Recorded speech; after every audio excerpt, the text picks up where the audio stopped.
Hey everyone and welcome back to my channel. Today I'm going to be sharing my ultimate guide for Wild Brawl. Let's go. So in this video I'm going to be talking you through the ins and outs of Wild Brawl and also the things that I do to basically succeed as much as possible in this game mode. Now for starters, you can enter this in a full team, you can enter this solo or you can enter this with a friend and you'll always be put in a team of 4. Now it can be risky entering solo. I normally find if I do this solo I end up with a bot match. However, sometimes if you enter with just one friend you end up with a decent team. So the team that we've got here, myself and GameZone enter together and then we ended up with 2 other players joining us for a few runs of this, and we did quite well all together as a team. So it was a lot of fun, and as I said, you can sometimes find decent players this way. Now my first tip would be that when you get to choose your location of where to drop on the map, always go for one of the portals that is near the edge. So whether this is the top or the bottom, I find those are most beneficial. And the reason for that is because along the outskirts of the map you'll find there's a lot more buildings, and these obviously contain chests with the set items that you'll be missing. So with Wild Brawl, when you enter you have 6 legendary items, so you don't have your alternate offhand or your alternate main hand, and you don't have any set items whatsoever, so no secondary gear at all. So that's what we're looking for in Wild Brawl, and you will find those in these buildings as well as random treasure chests that will drop on the map as well. So there's 2 things that are super important to focus on when you first enter Wild Brawl. The first one is obviously collecting loot. So as I mentioned, you have no set items whatsoever and you need to collect as many of these secondary items as possible. Now to begin with, don't worry about specific sets. You just want to pick up as many items as possible and just equip what you get to begin with.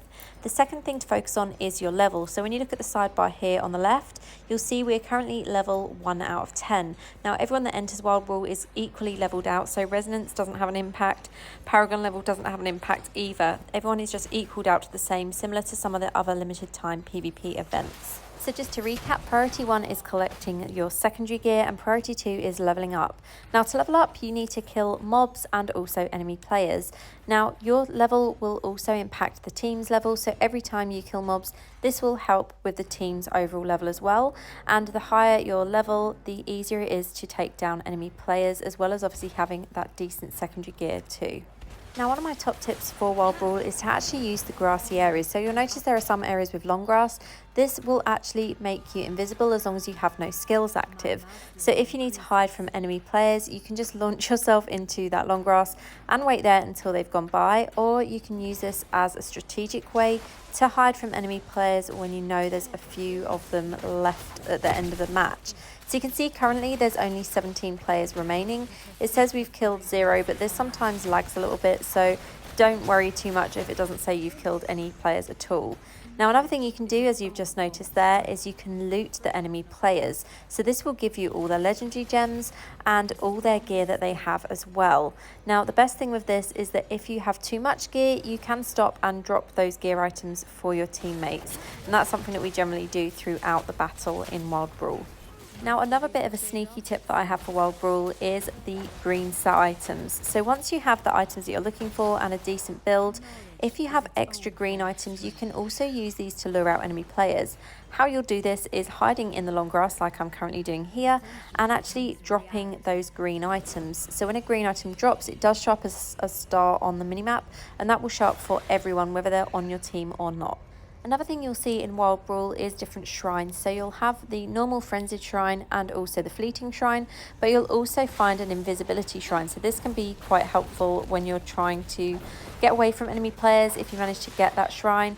And what this will do is it will turn you invisible until you use any skills. So that one can be quite useful, as I said, when evading enemy players.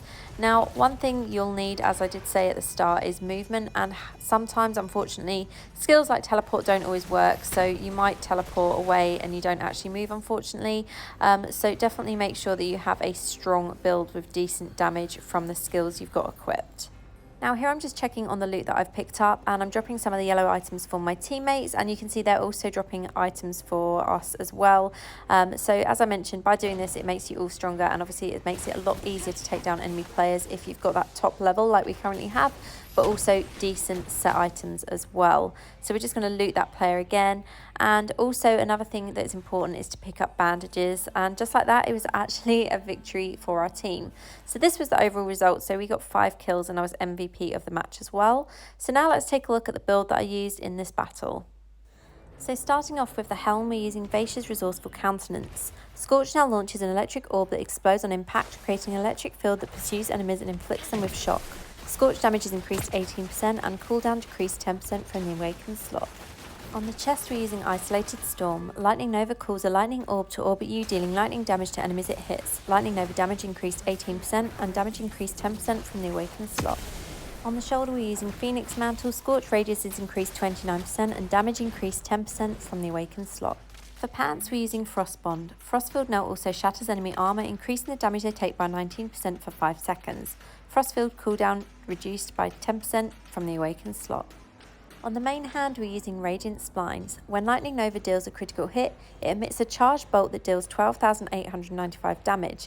Cannot occur more often than once every 1 second. Damage is increased 90% and Lightning Nova damage increased 10% from the Awakened slot. And last but not least is Withering Chill on the offhand. Scorch critical hit chances increased 29% against chilled enemies and 50% against frozen enemies. Scorch damage increased 10% from the Awakened slot, and we've also got 3 pieces of Lashed Curse property active on this gear. So the way this build will work is you're going to throw Scorch at the enemy first and then follow that with Frostfield. You can then teleport on top of the enemy with your Lightning Nova active.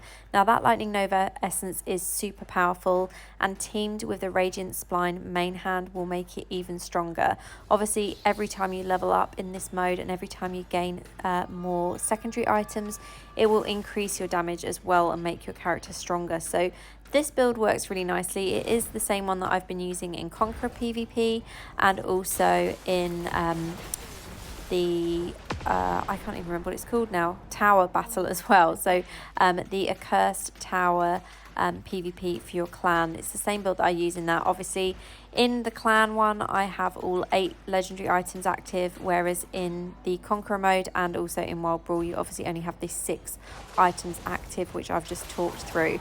As I mentioned, you don't have any of your secondary items or your green items active for Wild Brawl, so it's important to make sure that the whole build that you're using is going to be beneficial for you, and also really important to make sure that you have the correct legendary gems in the correct slots, because obviously the gems that you have in your second offhand and second main hand won't be available in this game mode, because obviously you don't have those secondary pieces of gear or your second offhand and second main hand, should I say.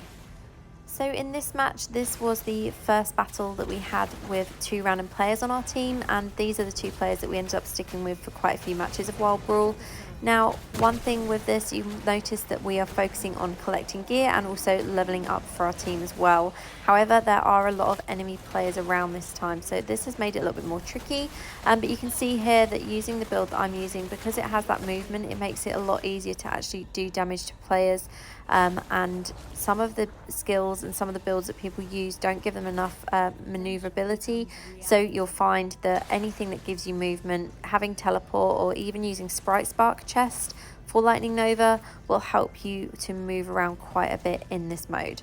Now, one thing to mention with Wild Brawl is that you will sometimes see multiple teams working together. This is normally clanmates that have entered all at the same time and have separate teams. And the reason why people do this is to gain all the event rewards. Now, Wild Brawl does give some nice event rewards. You get things like your Codex points for Battle Pass and also legendary items, as well as a few other bits as well, like scrap materials. So it's definitely worth running this mode just for the rewards. However, it is a fun PvP mode simply because it's completely different to things like Battleground, Shadow War, Conqueror, or Alley of Blood. And the fact that everyone is leveled out to the same level to begin with makes it much more fun as well. You'll see whales get really frustrated with this game mode because they can't necessarily beat everyone, and also they sometimes are getting beaten by people that are really low Paragon as well. So it definitely is a lot of fun, especially when you can loot gear like I just did there. But yeah, I enjoy this mode quite a lot. I didn't used to. I kind of really didn't enjoy it to begin with. The first time I played it, it was good. And then a few times after that, I was like, no, I'm not going to play this mode. I'm going to keep skipping it each time it's in game. But now I do actually think it's definitely worth playing, even if it's just for the event center rewards and the rewards you gain from the specific tasks for Wild Brawl. Now, one thing I didn't get to show in the first match was the survivalist chests. So these will drop at a certain point in the match, and these contain all green items and also bandages as well. So quite often they will drop items from the same set, which will definitely help in your build, as this will obviously give set bonuses. However, whatever it drops, pick them up and share with your team if you can, or just equip as many as possible.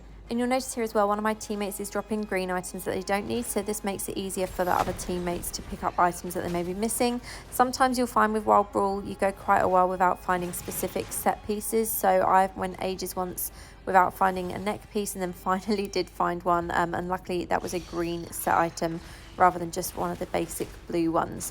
So we're drawing towards the end of this match. You can see there's only 6 players remaining, and obviously 4 of them are my team because we've all survived. So I'm standing here in the grass. As I mentioned, this will keep me invisible because none of my skills are active, so no enemy players will be able to see me at this current moment. However, my teammates will be able to see me, and by waiting in the grass it does sometimes draw these enemy players out.